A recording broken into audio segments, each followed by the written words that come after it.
Last night, Valve made a change to TF2 that made the Corpse Carrier cosmetic a Halloween restricted item.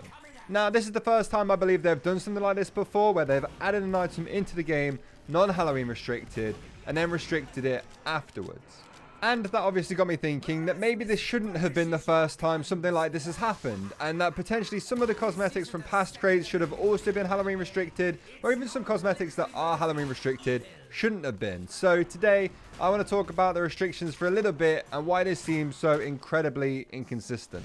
But before we do that, if you go on to enjoy the video, I'd really appreciate it if you could go and click the subscribe button. It would help the channel out a lot, and I'm trying to see how far we could push this before the end of the year.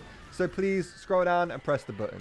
So what did Valve actually do last night? Basically, they made it so that the Corpse Carrier cosmetic was now a Halloween restricted item. But also because of that, they had to compensate the people who had already unboxed one of them, because they would have just spent their money and got given a cosmetic that they saw wasn't Halloween restricted, but now can only be used in 1 month of the year, which is a bit of a scam. I don't think people would have unboxed trying to get the Corpse Carrier if they knew that it was also going to be Halloween restricted. I know for a fact I would be a bit annoyed spending my money on that. So I'm actually quite glad that Valve did end up compensating people for that instead of just changing it and saying tough luck to whoever got them. I was actually quite lucky as well, and I got a purple for my replacement hat, so I'm not going to complain too much. It was the goalkeeper one. I didn't have that yet, and I thought it was quite a nice one. So you know what? Yeah, I am happy. But what this does mean is that there is another strange Halloween restricted item now out there. And right now, a strange Corpse Carrier is skyrocketing in price on the community market. Honestly, if you have one, keep an eye on this and try and find the best time to sell. Because as of right now, on the Steam community market, they're selling for around £42 or something crazy like that. And some of them have actually sold for that price. Maybe that's just a very temporary rise in price. Maybe by the time this video comes out, they will actually be way less. But right now, that is what they are worth. And if it stays like that for a while and keeps going up, then somebody could be making some serious money here just holding on for a few days. This does raise the question though. What about some of the other Halloween cosmetics that people think should have been Halloween restricted? Why have they not been changed? And why was the Corpse Carrier the first example of this? The examples I've seen were mostly from last year's crate, where Valve seemed to really push the boundaries of what should be restricted or not with some of the cosmetics that they chose to actually be in that crate. I saw people mention stuff like the Goblin Ear and the ICU, and they were like the main two culprits, and I saw those multiple times being brought up. But I'm sure if you look back into multiple different Halloween cases, you'll find more items that you think should be restricted, and honestly, some more items that you think really shouldn't be. But I have made a video kind of moaning about that before, so for now, we're just going to stick with the general examples we've got. I feel like the main reason we've been given multiple times for items getting these kind of restrictions has always been if they change the silhouette of the class too much, so you can't really identify what class you're looking at just from a glance. I feel like this is mainly a thing for newer players, because if you're trying to learn the game and you know that a scout can also look like 3 or 4 different other things because of unrestricted Halloween cosmetics, it would take you a long time to work that out, and it would make TF2 really, really confusing if you have no idea what you're doing. And considering TF2 is a lot of people's first PC game or shooter game, you really want to make this as simple as possible for them to understand, or at least gain a decent understanding of. Giving every class 3 or 4 different looks is going to make it really hard to actually learn the game. They'll get bored and then they'll leave again. So if you take that kind of reason and you look at these cosmetics side by side with each other, I think you can easily see the reason that the Corpse Carrier got changed so fast and why something like the ICU hasn't been. They don't change the look of a class nearly as drastically as the Corpse Carrier does. So Halloween restricting the Corpse Carrier makes a lot of sense.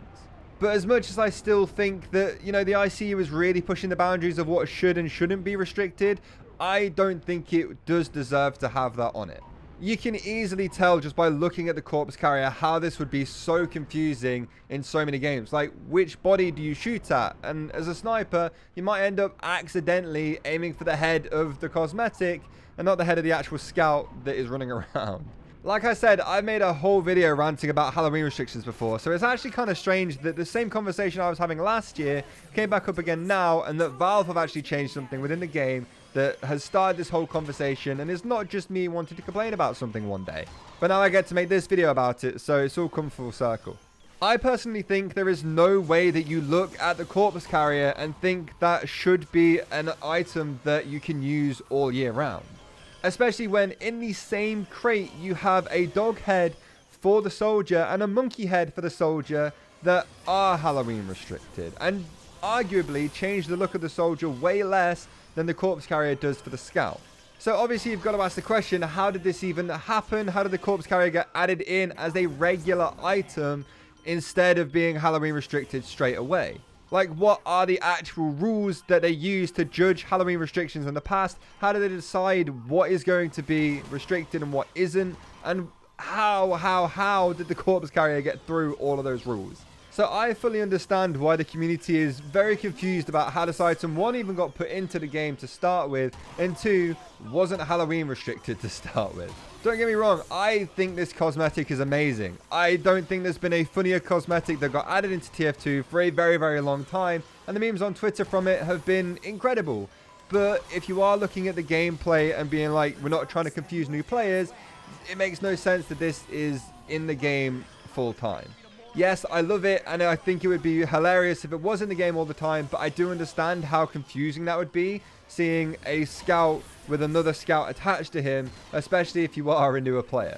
I personally feel like Valve the past couple of years have really been pushing it a bit with their restrictions, but the corpse carrier kind of took that whole thing too far, and they've rightly fixed that, which is good.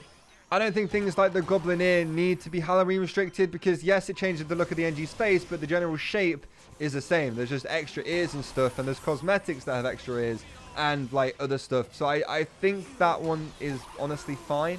But I want to know what you guys think. Do you think Valve made the right call in restricting the corpse carrier? Do you think there's some other cosmetics should be restricted or others have their restrictions taken away? Let me know in the comments. This stuff, to me, is very interesting. I am a bit of a loser though, so that might make sense why I'm finding this really intriguing.